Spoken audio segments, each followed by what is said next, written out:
Good morning students. मैं Indra Kumar Jonwal, science faculty, एक बार फिर से आपका स्वागत करता हूँ। धातु और अधातु पार्ट नंबर 3 वीडियो नंबर 2 10वीं क्लास का जो तीसरा चैप्टर है धातु एवं अधातु, उसका हम दूसरा वीडियो देखेंगे आज। और पिछले वीडियो में हमने काफ़ी कुछ सीखा था, ठीक है। अब इस वीडियो में हम चलेंगे, उस वीडियो में हमने भौतिक गुणधर्म, रासायनिक गुणधर्म वगैरह देखे थे। इस वीडियो में हम चलेंगे कि इम्पोर्टेंट नोट्स क्या क्या हैं। धातु एवं अधातु के लिए हम कौन सी चीज़ें पहले सीख सकते हैं, जब जाके हम पाठ में आगे बढ़ेंगे। तो देखो भाई, ये आप लोगों ने 8वीं क्लास में पढ़ लिया है, इसको स्क्रीनशॉट कर लेना या उतारते भी रहना, ठीक है। कॉपी में उतारते रहना, वैसे भी PDF मिलेगी आपको, लेकिन फिर भी एज पर नॉलेज, जिससे वीडियो देखने के साथ में याद भी हो। तो ये आप लोगों को पहले बताया था मैंने कि हमारे पास में 8वीं क्लास की है ये, कि सोडियम और पोटेशियम। Na को हम बोलते हैं सोडियम, क्या बोलते हैं? सोडियम। Na को हम बोलते हैं सोडियम और K को हम बोलते हैं पोटेशियम, क्या बोलते हैं? पोटेशियम। इसका नाम Na से सोडियम कैसे बन गया? तो आपको पता है, लैटिन भाषा में नाम चलते हैं, तो इसको बोलते हैं नेट्रियम, इसको बोलते हैं केलियम, ठीक है। इसलिए ये लैटिन भाषा के नाम है, लेकिन ऐसे नाम इनका सोडियम और क्या है? पोटेशियम। सोडियम और पोटेशियम धातु क्या करती है? बहुत तेज़ी से रिएक्शन देती है, बहुत तेज़ी से रिएक्शन देती है। यदि इनको अब खुले कमरे में छोड़ दें, इनको यदि हम खुले कमरे में छोड़ दें तो इतनी तेज़ी से क्रिया करती हैं ये कि ये आग पकड़ लेती हैं, बहुत तेज़ी से ज्वाला पकड़ लेती हैं ये। और अब इनको हम बचा कैसे सकते हैं कि ये जब इतनी तेज़ी से ये आग पकड़ लेती हैं तो इनको बचा कैसे सकते हैं? तो इनको बचाने का एक ही कारण है, एक ही तरीका है, और वो है कि इनको क्या है, हम केरोसिन में डाल दें। किस में डाल दें? हम केरोसिन में। तो सोडियम और पोटेशियम जो धातु होती है, सोडियम और पोटेशियम जो धातु होती है, ये क्या करती है? बहुत तेज़ी से क्रिया करती है। ये क्या करती है? बहुत तेज़ी से क्रिया करती है।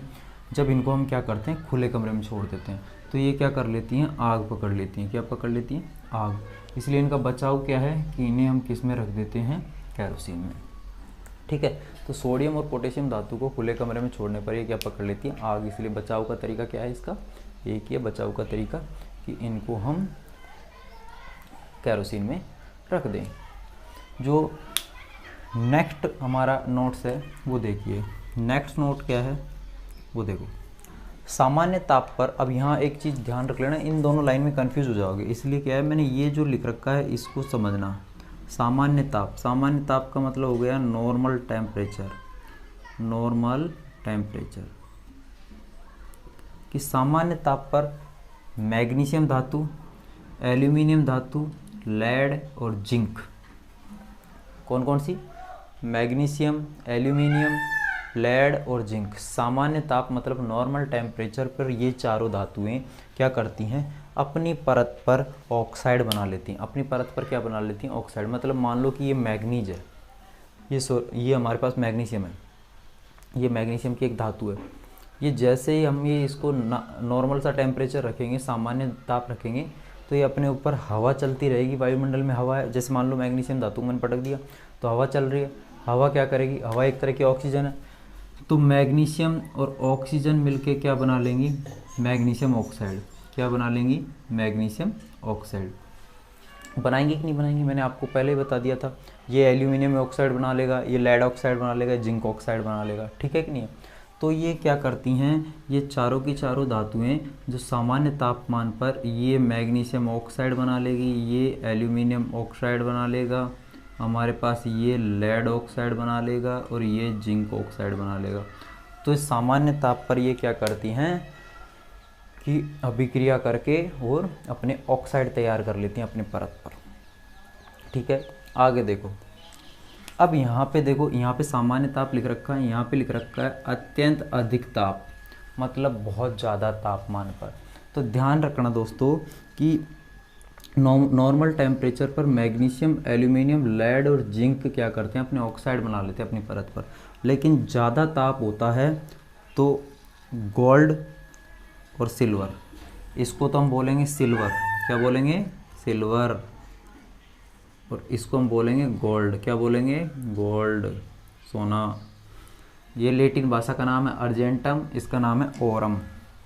तो क्या होता है दोस्तों वो देखो, अर्जेंटम और ओरम, अर्जेंटम और ओरम, सोना और चांदी ज़्यादा तापमान पर ऑक्सीजन के साथ में क्रिया नहीं करते। ये ज़्यादा तापमान पर ऑक्सीजन के साथ क्रिया नहीं करते, जब भी तो इनको सुनार होता है, बहुत ज़्यादा फ्लेम करता है, बहुत ज़्यादा आग ज्वाला पे इनको गर्म करके और फिर इनके हीरे जवाहरात या फिर इनके ऊपर हम जो भी क्या कहते हैं कड़ी वड़ी लगवाना चाहते हैं वो लगाता है। तो हमारे पास में क्या क्या था, सोडियम और पोटेशियम को खुले कमरे में रखने पर आग पकड़ लेती है, केरोसिन बचा सकता है। सामान्य तापमान पर मैग्नीशियम, एल्यूमिनियम, लेड और जिंक अपने ऑक्साइड बना लेती हैं, इसकी परत चढ़ जाती है। चांदी और सोना क्या करता है, हमारे पास में बहुत ज़्यादा तापमान पर ऑक्सीजन के साथ क्रिया नहीं करता। इसको आप उतार लीजिए, फिर आगे चलते हैं, ठीक है।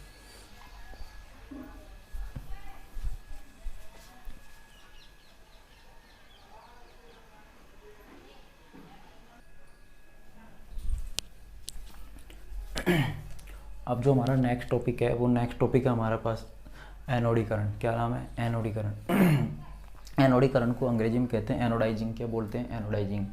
इसमें क्या होता है वो देखिए, एनोडाइजिंग में क्या होता है कि हम क्या करते हैं, सबसे पहले एक एल्यूमिनियम की छड़ ले लेते हैं। हम सबसे पहले क्या लेते हैं, एक एल्यूमिनियम की छड़ ले लेते हैं।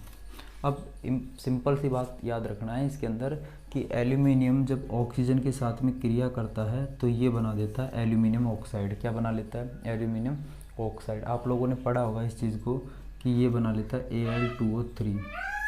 यही पढ़ा होगा अपन ने कि ये क्या बना लेता है, Al2O3 यही बनाता है हमारे पास में। तो ये 12 के हो गए।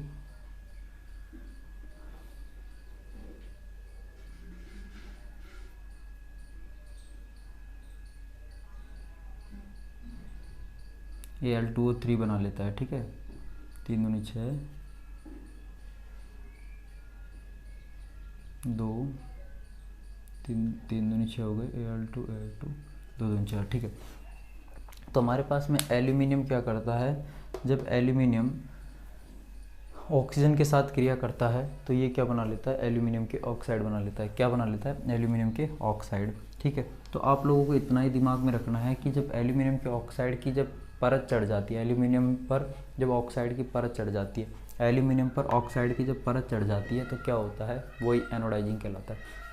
मान लो ये एल्यूमिनियम की छड़ है, ये ऑक्सीजन के साथ बार बार क्रिया कर रही है तो ये बन जाएगा एल्यूमिनियम का ऑक्साइड, ठीक है। जब भी कोई धातु ऑक्सीजन के साथ क्रिया करती है तो ऑक्साइड बना लेती है। तो ये एल्यूमिनियम की छड़ है, इसके चारों तरफ ऑक्सीजन घूम रही है। आपको पता है वायुमंडल में ऑक्सीजन है, तो ये क्या है, इसके ऊपर परत चढ़ जाएगी एल्यूमिनियम की। जब एल्यूमिनियम की परत चढ़ जाएगी तो इसका मतलब समझ लो कि ये ऑक्साइड बना लिया, ठीक है। तो जब एल्यूमिनियम का ऑक्साइड बन जाता है, उसके ऊपर एल्यूमिनियम के ऊपर ऑक्साइड की परत चढ़ जाती है तो उसे हम कहते हैं एनोडीकरण। क्या कहते हैं, एनोडीकरण। इससे इसको देखो थोड़ा सा, एक पात्र ले लिया हमने, पात्र के अंदर तनु सल्फ्यूरिक अम्ल डाल लिया तनु सल्फ्यूरिक अम्ल डाल लिया और इसके अंदर हमने डुबो दी एल्यूमिनियम की छड़। कौन सी छड़ डुबो दी, एल्यूमिनियम की। पहले तो हमने क्या किया, एक पात्र लिया, इसमें तनु सल्फ्यूरिक अम्ल डाल के एल्यूमिनियम की छड़ को क्या कर दिया, हमने डुबो दिया। अब इसमें क्या किया, हमने विद्युत धारा प्रवाहित कर दी। तो 2 तार छोड़ दिए, एक ये और इसको बैटरी से जोड़ दिया। चित्र आपकी बुक में नहीं है, समझाने का तरीका है, ठीक है। तो जैसे ही हम इसके अंदर विद्युत धारा प्रवाहित करेंगे तो आप लोगों को पता है कि एल्यूमिनियम किसके साथ क्रिया करेगा, सल्फ्यूरिक अम्ल के साथ क्रिया करेगा। तो जैसे सल्फ्यूरिक अम्ल के साथ क्रिया करेगा तो हाइड्रोजन गैस तो कहाँ चली जाएगी, बाहर, और एल्यूमिनियम किसके साथ जुड़ जाएगा, सल्फेट के साथ में। तो ये Al2SO4 और हाइड्रोजन गैस कहाँ चली जाएगी, बाहर। तो इसको हम कहते हैं विस्थापन अभिक्रिया। क्या कहते हैं हम, विस्थापन अभिक्रिया। आप लोगों को पता है कि इसमें प्रबल अभिकारक क्या करता है, दुर्बल अभिकारक को भगा देता है, बाहर छोड़ देता है। अब एक चीज़ तो हमारे समझ में आ गई है कि एक पात्र लिया, तनु सल्फ्यूरिक अम्ल डाल लिया, उसमें एल्यूमिनियम की रोड लगा के और विद्युत धारा प्रवाहित करती है। लेकिन यहाँ पे एक इम्पोर्टेंट चीज़ है कि वायुमंडल में ऑक्सीजन भी चलती है। वायुमंडल में क्या चलती है, ऑक्सीजन। तो एल्यूमिनियम ऑक्सीजन के साथ क्रिया करेगी, एल्यूमिनियम ऑक्सीजन के साथ क्रिया करेगी और एल्यूमिनियम के ऑक्साइड बना लेगी। एल्यूमिनियम के क्या बना लेगी, ऑक्साइड बना लेगी, एल्यूमिनियम के ऑक्साइड बना लेगी। तो ये एल्यूमिनियम के ऑक्साइड की ये जो परत है, ये परत है एल्यूमिनियम के ऑक्साइड की जो परत है, ये रोड के चारों तरफ ऐसे चढ़ जाएगी, ऐसे चढ़ जाएगी, ये ऐसे चढ़ जाएगी, ठीक है। तो ये चढ़ेगी तो ये क्या है कि मजबूत हो जाएगी और संसारित होने से बच जाएगी। संसारित का मतलब ये झड़ने से क्या हो जाएगी, बच जाएगी, ख़राब होने से बच जाएगी। तो अब क्या है कि एल्यूमिनियम की चीज़ें होती हैं, जो वस्तुएं होती हैं, इनके ऊपर क्या किया जाता है, एनोडाइजिंग किया जाता है। और एनोडाइजिंग करने से ही क्या है कि ये ख़राब होने से बच जाती हैं। एनोडाइजिंग करने से क्या होती हैं, ख़राब होने से बच जाती हैं, संक्षारित होने से बच जाती हैं। जैसे इनके ऊपर ऑक्साइड की परत चढ़ती है, इसके ऊपर पेंट कर दिया जाता है, जिससे ये क्या है, संचारित होने से बच जाती है। अरे आप लोगों को दिमाग में थोड़ा सा रखना है कि हमारे पास गेट है, गेट ख़राब हो जाता है तो उसके ऊपर क्या करते हैं, पेंट। इसी तरीके से एल्यूमिनियम के ऊपर ऑक्साइड की परत चढ़ाई जाती है और उसे ही हम कहते हैं एनोडाइजिंग। क्या कहते हैं, एनोडाइजिंग। और जब एनोडाइजिंग हो जाता है, मतलब ऑक्साइड की परत चढ़ जाती है, तो उसके ऊपर पेंट कर देते हैं। पेंट करने से एक फ़ायदा मिलता है इसका कि ये एल्यूमिनियम है, इसकी वस्तुएं ख़राब होने से हमको या संचारित होने से क्या हो जाती हैं, बच जाती हैं। तो आप लोगों को समझ में आया होगा कि सबसे पहले क्या करना है, एक पात्र लेना है, इसमें तनु सल्फ्यूरिक अम्ल डाल लेना है। जैसे तनु सल्फ्यूरिक अम्ल आप लोग डालोगे तो इसके अंदर एल्यूमिनियम की छड़ डुबोई और विद्युत धारा प्रवाहित की।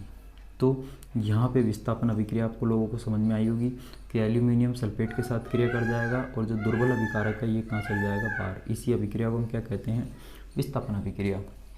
अब बात एक और आती है कि जब एल्यूमिनियम खुली हवा में है तो आप लोगों को पता है कि जल के अंदर एक तरह से ये जल का विलयन ही है, तो जलीय विलयन में क्या होती है, ऑक्सीजन होती है। ऑक्सीजन होती है कि नहीं होती, तो एल्यूमिनियम ऑक्सीजन के साथ क्रिया करके एक परत बना लेगा, उस परत का नाम है एल्यूमिनियम के ऑक्साइड की परत।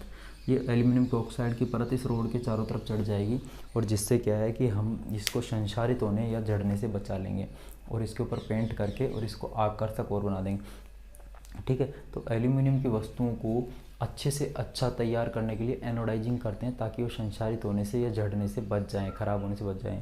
तो उनके ऊपर क्या कर दिया जाता है, पेंट कर दिया जाता है। तो इसको थोड़ा सा इस चित्र को बना लो, इस अभिक्रिया को लिख लो और थोड़ी सी परिभाषा लिख लो, बाकी PDF में मिल जाएगा।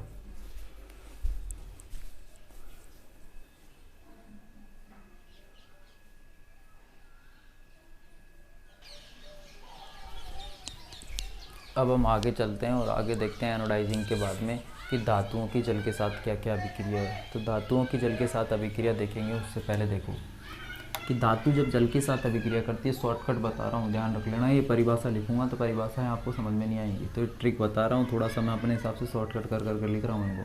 कि धातु जब जल के साथ अभिक्रिया करती है तो वो बना लेती है धातु का ऑक्साइड। क्या बना लेती है, धातु का ऑक्साइड, और साथ में निकालती है हाइड्रोजन गैस। साथ में क्या निकालती है, हाइड्रोजन गैस। तो दिमाग में रख लेना है कि धातु जब जल के साथ अभिक्रिया करती है तो धातु का ऑक्साइड और हाइड्रोजन गैस साथ में निकालती है उष्मा। साथ में क्या निकालती है, उष्मा। तो दिमाग में रख लेना, धातु जब जल के साथ अभिक्रिया करती है तो धातु के ऑक्साइड, हाइड्रोजन गैस और उष्मा निकालती है। तो देखो, ये मान लो कि हमारे पास में पोटेशियम एक धातु है, ये जल के साथ अभिक्रिया कर रही है। पोटेशियम सॉलिड होता है, ये लिक्विड होता है। तो ये क्या बना लेगा, जब धातु जल के साथ अभिक्रिया करेगी तो ये बना लेगी धातु का ऑक्साइड। तो इसने बना दिया पोटेशियम हाइड्रोक्साइड। क्या बना दिया, पोटेशियम हाइड्रोक्साइड। और साथ में क्या निकलेगी, हाइड्रोजन गैस, और ऊष्मा के रूप में कुछ भी निकल सकता है। ठीक है, तो पहला दिमाग में क्या रखना है कि धातु जब जल के साथ अभिक्रिया करती है, दिमाग में क्या रखना है, धातु जब जल के साथ अभिक्रिया करती है तो वो बनाती है धातु के ऑक्साइड। क्या बनाती है, धातु के ऑक्साइड। तो धातु के ऑक्साइड बनाने के बाद में क्या निकलती है, साथ में हाइड्रोजन गैस और थोड़ी बहुत उष्मा भी निकल जाती है। ठीक है, नेक्स्ट जो है कि देखो जल के साथ चल रही है सारी चीज़ें, तो इसलिए जल के साथ ही बता रहे हैं, जल जल और जल। अब धातु के ऑक्साइड बना लिए। पहले तो हमने लिखा कि धातु जल के साथ अभिक्रिया करती है तो क्या बनाती है, धातु का ऑक्साइड बनाती है, ये देख लिया। अब ये धातु का ऑक्साइड यदि जल के साथ अभिक्रिया कर लेगा तो क्या बनाएगा, वो देखते हैं। तो धातु का ऑक्साइड जब जल के साथ अभिक्रिया करता है तो धातु का हाइड्रोक्साइड बना लेता है। क्या बना लेता है, हाइड्रोक्साइड। तो कैसे याद रखोगे कि धातु जब जल के साथ क्रिया करती है तो बनाती है ऑक्साइड, और जब ऑक्साइड जल के साथ क्रिया करता है तो वो बनाता है हाइड्रोक्साइड। क्या बनाता है, हाइड्रोक्साइड। तो धातु का ऑक्साइड ये वापस जल के साथ क्रिया करेगा तो ये बना लेगा धातु का हाइड्रोक्साइड। क्या बना लेगा, धातु का हाइड्रोक्साइड। और साथ में कुछ उष्मा निकलेगी, साथ में क्या निकलेगी, कुछ उष्मा निकलेगी। ठीक है, ये दोनों के दोनों याद रखने के बाद में तीसरे चलते हैं। इसको इम्पोर्टेंट माना जाता है इस फैक्टर से कि कैल्शियम एक धातु है। कैल्शियम जब जल के साथ अभिक्रिया करता है तो कैल्शियम हाइड्रोक्साइड बनाता है। क्या बनाता है, कैल्शियम हाइड्रोक्साइड। बात एकदम सेम है, कोई परेशानी वाली बात नहीं है। देखो इधर का इधर ले आया मैं। धातु जब जल के साथ अभिक्रिया करती है, कैल्शियम एक धातु है, जल के साथ अभिक्रिया करेगी तो हमारे पास में ये क्या बना लेगी, कैल्शियम हाइड्रोक्साइड। क्या बना लेगी, कैल्शियम हाइड्रोक्साइड। मतलब एक तरह से इसने ऑक्साइड तो बनाया, ठीक। तो जब हमारे पास में कैल्शियम जल के साथ अभिक्रिया करती है, कैल्शियम जब जल के साथ अभिक्रिया करती है तो वो बनाती है कैल्शियम हाइड्रोक्साइड। क्या बनाती है, कैल्शियम हाइड्रोक्साइड। देखो भाई कैल्शियम अकेला है, यहाँ पे हाइड्रोजन के 2 हैं और ऑक्सीजन का क्या है, 1, यही है। तो देखो CaOH, CaOH ये बन गया हमारे पास में CaOH। CaOH बनने के बाद में CaOH बन गया।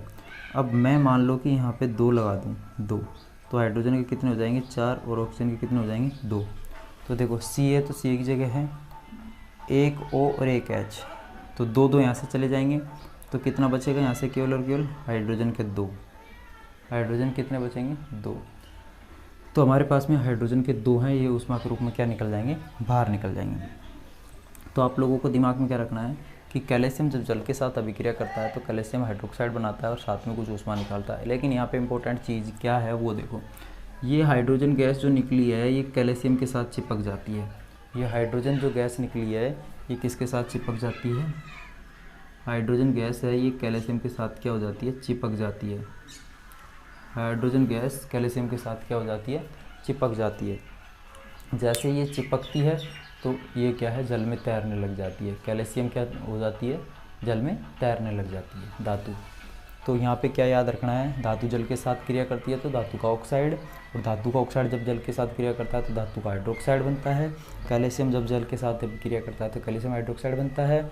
और जब कैल्शियम के ऊपर हाइड्रोजन चिपक जाता है तो ये क्या है कि जल में तैरने लग जाती है। ये जल में क्या करने लग जाती है, तैरने लग जाती है, ठीक है। ये जल में क्या करने लग जाती है, तैरने लग जाती है। एक और इसको देखो, इसको और तरीके से समझा देता हूँ। मान लो कि यहाँ पे मैग्नीशियम धातु ले ली और मैग्नीशियम को जल के साथ क्रिया करा दी, तो मैग्नीशियम क्या करेगा, ये बना देगा मैग्नीशियम हाइड्रोक्साइड और हाइड्रोजन गैस निकल जाएगी बाहर, ठीक है। ठीक है, समझने का तरीका है, समझना कि इसी तरह कैल्शियम की जगह मैंने क्या ले लिया, केवल मैग्नीशियम। मैग्नीशियम जब जल के साथ अभिक्रिया करेगा तो बनाएगा मैग्नीशियम हाइड्रोक्साइड और साथ में क्या निकालेगा, हाइड्रोजन गैस। अब ये वापस फिर ये हाइड्रोजन गैस किसके साथ चिपक जाएगी, मैग्नीशियम के साथ। ये हाइड्रोजन गैस किसके साथ चिपक जाएगी, मैग्नीशियम के साथ। तो यहाँ पे भी मैग्नीशियम तैरने लग जाएगा। तो आप लोगों से कोई पूछ भी सकता है इस तरीके से क्वेश्चन को घुमा के कि कैल्शियम एवं मैग्नीशियम की जल के साथ अभिक्रिया को स्पष्ट कीजिए। कैल्शियम एवं मैग्नीशियम की अभिक्रिया को जल के साथ स्पष्ट कीजिए। तो आप लोग इसको क्वेश्चन को नोट डाउन कर लीजिएगा। प्रश्न कि कैल्शियम और मैग्नीशियम की जल के साथ अभिक्रिया स्पष्ट कीजिए।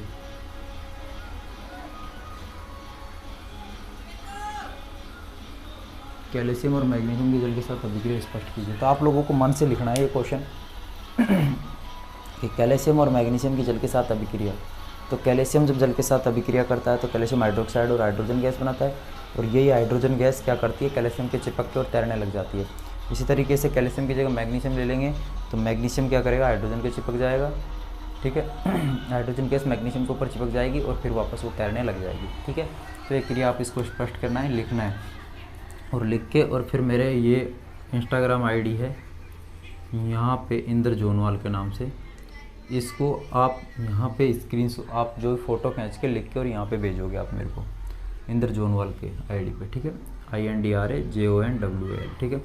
और यदि कोई प्रॉब्लम हो तो ये नंबर रहे, इन नंबरों पे आप कॉल या मैसेज कुछ भी कर सकते हो, ठीक है। केवल और केवल क्वेश्चन पूछने के लिए, ठीक है, क्वेश्चन पूछने के लिए, क्वेश्चन बताने के लिए, बकवास करने के लिए नंबर नहीं है ये, फिर कह रहा हूँ। तो ये मेरी आईडी रही और ये नंबर रहे, ठीक है। तो आप रेगुलर पढ़ो घर पे, छोटे छोटे वीडियोस बन रहे हैं, और आई होप कि स्कूल बहुत जल्दी खुल जाएंगे, स्कूल बहुत जल्दी खुलेंगे, तो इसलिए रेडी रहो और जितना पढ़ा दिया उसको लिख के याद करो।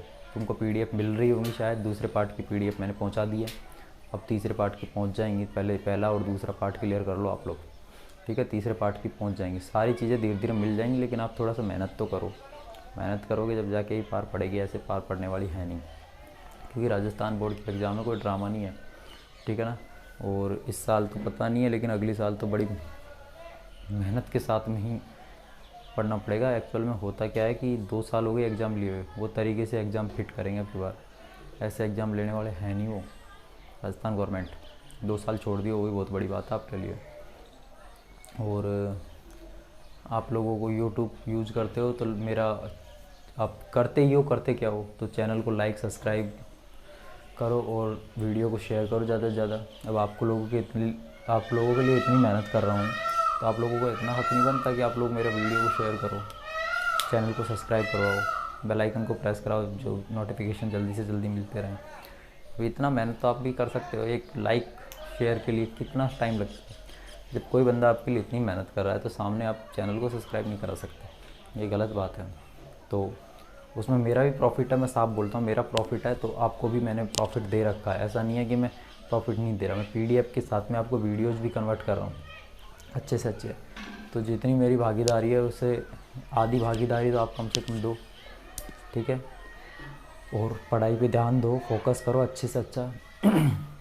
लंबी वीडियोज़ अभी आएंगी। एक्चुअल में क्या है कि हेल्थ प्रॉब्लम चल रही है, तबीयत थोड़ी ख़राब है, इसलिए ज़्यादा नहीं तो बोल पा रहा हूँ, और नहीं लंबी वीडियो आ रही है क्योंकि खड़ा रहने में प्रॉब्लम आ रही है। लेकिन आपके साथ टच रहे और आपको भी रेगुलर पढ़ाई डिस्टर्ब ना हो, इसलिए मैं रेगुलर वीडियोज़ शूट कर रहा हूँ आपके लिए। तो आप रेगुलर पढ़ो, ठीक है। Thank you.